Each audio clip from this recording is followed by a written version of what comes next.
अगर आप यहां आए लेकिन अभी आप सोते होंगे कि मम्मी घर पे टीवी देखती होगी, वो ढूंढती होंगी मैं किस कोने में बैठा हूं, मतलब आप यहां नहीं है, आप घर में है। आपके दिमाग में यही है कि मम्मी टीवी देखती होगी कि नहीं देखती होगी, मैं यहां बैठा हूं, वो उनको नजर आया होगा कि नहीं आया होगा। आपका ध्यान यहां होना चाहिए था, लेकिन आपका ध्यान वहां है, मतलब आप बेध्यान है। अगर आप यहां है तो आप ध्यान में है, आप वहां है तो आप बेध्यान है। और इसलिए ध्यान को इतनी सरलता से जीवन में स्वीकार कीजिए, आप इतनी सरलता से स्वीकार कीजिए। ये कोई बहुत बड़ा साइंस है और कोई बहुत बड़ा नाक पकड़ करके हिमालय में जाके बैठना पड़ता है, ऐसा नहीं है जी। बहुत सरल है। आप उस पल को जीने की कोशिश कीजिए। अगर उस पल को आप जी भर के जीते हैं तो वो आपकी शक्ति बन जाता है।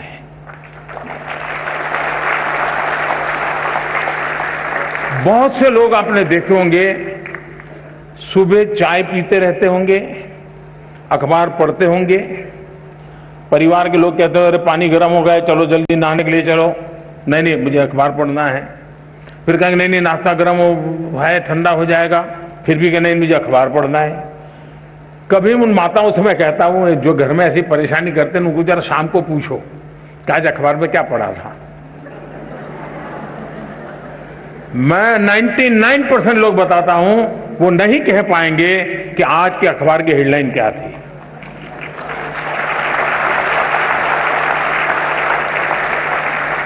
क्यों? वो न जागृत है, न वो उस पल को जी रहा है, वो आदतन पन्ने घुमा रहा है, आंखें देख रही हैं, चीजें पढ़ी जा रही हैं, कुछ भी रजिस्टर नहीं हो रहा है। और अगर रजिस्टर नहीं हो रहा है तो मेमोरी चिप में जाता नहीं है। और इसलिए आपके लिए पहली आवश्यकता यह है, आप जो भी करें उससे उस वर्तमान को, और मेरा अभी भी मत है कि परमात्मा की इस सृष्टि को सबसे बड़ी कोई सौगात है। अगर मुझे कोई पूछेगा तो मैं कहूंगा वो सौगात वर्तमान है। जो इस वर्तमान को जान पाता है, जो इस वर्तमान को जी पाता है, जो इस वर्तमान को आत्मसात कर पाता है, उसके लिए भविष्य के लिए कभी भी क्वेश्चन मार्क नहीं होता है।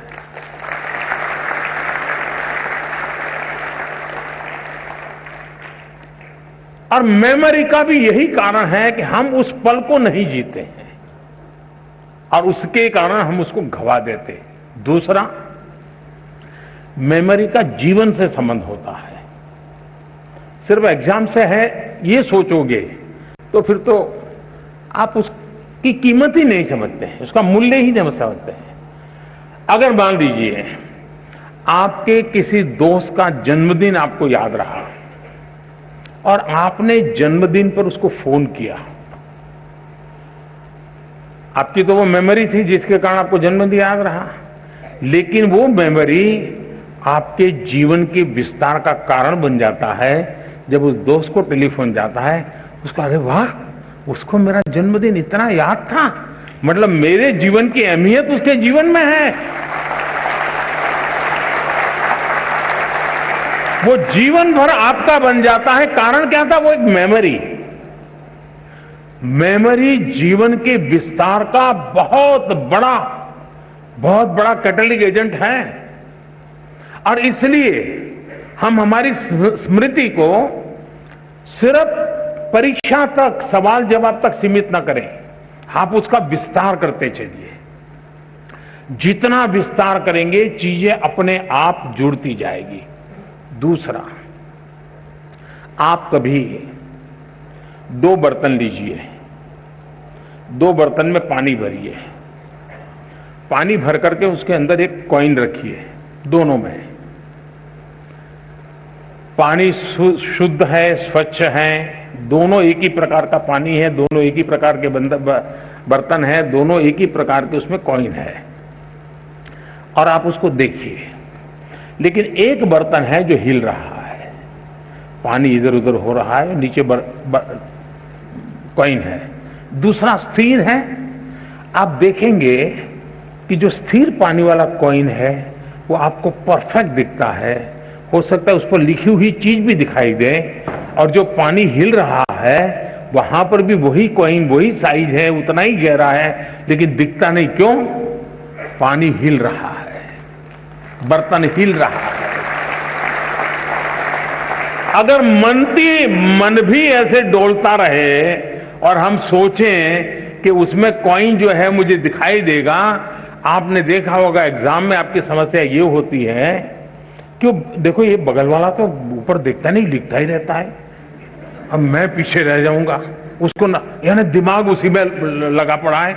आपका दिमाग इतना हल डोल कर रहा है कि जो भीतर मेमोरी रूपी जो कॉइन है ना, आपको वो दिखता ही नहीं है।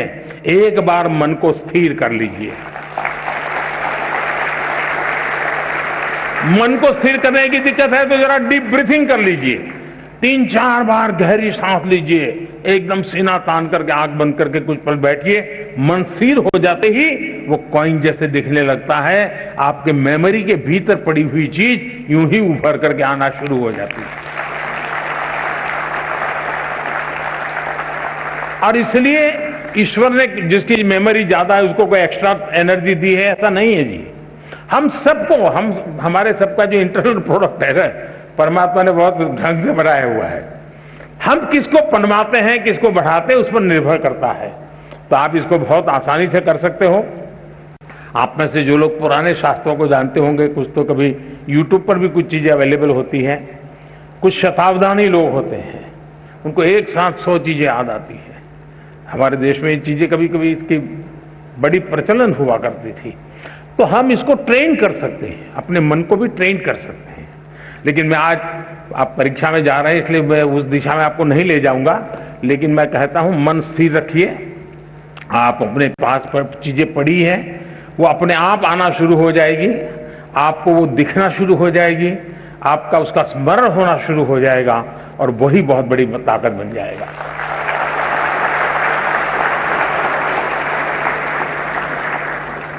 माननीय प्रधानमंत्री जी, आपने जिस स्नेहपूर्ण सरलता से हमें ध्यान की विधि सिखाई, निश्चय ही मेरी तरह सबका मन खिल उठा है।